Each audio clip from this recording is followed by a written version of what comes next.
Hello student, आज हम लोग बात करेंगे मशीन लर्निंग फॉर बिगनर्स। जैसा कि आप लोग जानते हैं कि मशीन लर्निंग जो है एआई का सबसेट है। Machine learning is a subset of AI.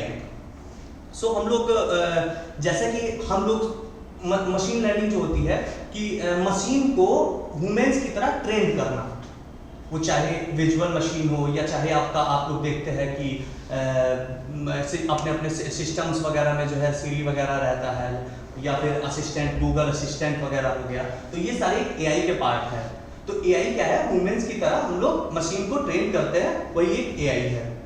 अब हम लोग आगे बढ़ते हैं और देखते हैं मशीन लर्निंग और नॉर्मल कोई भी लैंग्वेज हो, वो चाहे सी हो या जावा हो या पाइथन हो या आर हो, कोई भी लैंग्वेज हो, इनसे और मशीन लर्निंग के प्रोग्राम में क्या डिफरेंट है। तो जो अदर प्रोग्राम्स रहते हैं तो उनमें हम लोग पहले डेटा को डालते हैं, डेटा को इनपुट करते हैं, उसके बाद में प्रोग्राम पूरा नोट करते हैं, उसके बाद में उसका आउटपुट आता है। लेकिन मशीन लर्निंग के उसमें नहीं है ऐसा। मशीन लर्निंग में क्या रहता है, हम लोग इनपुट भी देते हैं और आउटपुट भी देते हैं। मशीन मॉडल के हिसाब से उसको ट्रेन करती है। आप जो भी मॉडल दे रहे हैं, अभी हम लोग आगे देखेंगे क्लासिफिकेशन, रिग्रेशन, तो मॉडल पे जो है वो ट्रेन करती है। तो हम लोग अब देखते हैं मशीन लर्निंग के स्टेप्स। कुछ स्टेप्स है जो कि कोई भी मशीन लर्निंग का प्रोग्राम आप लोग करेंगे आगे, तो उसमें क्या रहेगा, कुछ स्टेप्स को हम लोगों को फॉलो करना पड़ेगा। जैसे कलेक्ट डेटा हो गया, स्टार्टिंग से कलेक्ट डेटा हो गया। कलेक्ट डेटा क्या होता है, कलेक्शंस करना पड़ता है, डेटा को कलेक्ट करना पड़ता है। पहले हम लोग डेटा को डाउनलोड करते हैं, जैसे आपका यूसीआई हो गया, यूसीआई जो गवर्नमेंट की वेबसाइट है, गवर्नमेंट भी हम लोगों को प्रोवाइड करती है।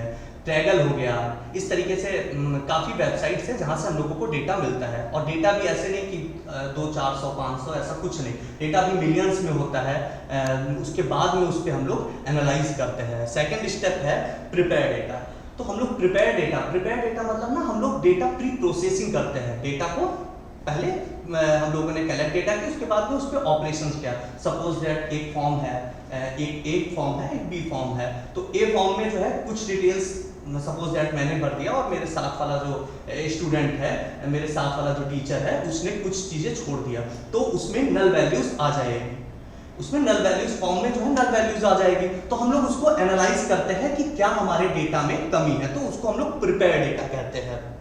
उसके बाद में नेक्स्ट स्टेप है चूज अ मॉडल को चूज करते हैं कि अब हमारी प्रॉब्लम कौन सी है, मतलब प्रॉब्लम कौन सी है, क्लासिफिकेशन प्रॉब्लम है, रिग्रेशन प्रॉब्लम है, या हमारा मॉडल ये क्लस्टरिंग मॉडल इस पे लगेगा, अप्लाई होगा, या रिग्रेशन मॉडल अप्लाई होगा।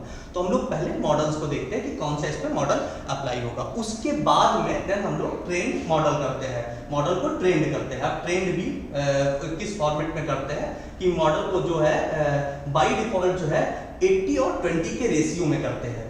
80 और 20 बाय डिफॉल्ट, बाकी आप लोग ट्रेंड और टेस्ट जो है 60 और 40 के रेशियो में भी कर सकते हैं, लेकिन हम लोग बाय डिफॉल्ट 80 ट्रेन डेटा होता है और टेस्ट डेटा जो है 20 होता है। तो हम लोग मॉडल को ट्रेन करते हैं। उसके बाद में एवलुएट द मॉडल, हम लोग जो है मॉडल को एवलुएट करते हैं, उसको एनालाइज करते हैं कि मॉडल जो है हमारा कौन सी इसमें इम्प्रूवमेंट करना है हम लोगों को, ये सारी चीज़ें हम लोग करते हैं। उसके बाद है ट्यून दी मॉडल को और बेहतर बनाने के लिए मल्टीपल टाइप्स के मॉडल्स को, मल्टीपल टाइप्स के एल्गोरिथम्स को अप्लाई करते हैं अपने प्रोग्राम में।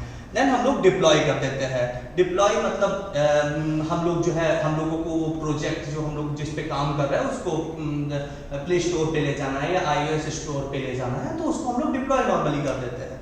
उसके बाद में हम लोग मॉनिटर एंड मेंटेन। तो हम लोग उसके बाद में अपने मॉडल को मॉनिटर करते हैं कि इसमें कौन सी एरर्स आ रही है। यूजर के पास में, क्लाइंट के पास में हम लोगों का मॉडल चला गया, हम लोगों का प्रोजेक्ट चला गया, हम लोगों का सॉफ्टवेयर चला गया, उसके बाद में हम लोग ना मॉनिटर करते हैं कि इसमें कोई एरर्स तो नहीं आ रही है, ऐसा तो नहीं कि ये डेटा हमने ट्रेंड किया है लेकिन टेस्टिंग डेटा में जो है गड़बड़ कुछ हो रहा है, एरर्स आ रही है। तो उस तरीके के हम लोग वो करते हैं। उसके बाद में उसको मेंटेनेंस करते हैं। मेंटेनेंस भी जो है हम लोग जैसे 1 साल का मेंटेनेंस हम लोगों के पास में 2 साल का मेंटेनेंस है, तो वो हम लोग उस हिसाब से उसको मेंटेन करते हैं। ठीक है, थैंक यू।